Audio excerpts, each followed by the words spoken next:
اگه باغداری و میوه‌هات جون نمیگیره یا گیاهات گل نمیده، یک چیز مهم و کم. پتاسیم عنصر جادوییه که باعث گلدهی، رشد میوه و رنگ گرفتن محصول. اما فقط پتاسیم نیست که مهم، کیفیت پتاسیم هم مهم.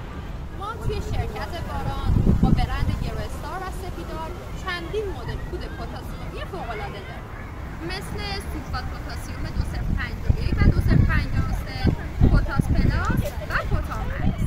اما چیزی که محصولات ما رو متمایز میکنه چیه؟ بدون کلور بودن.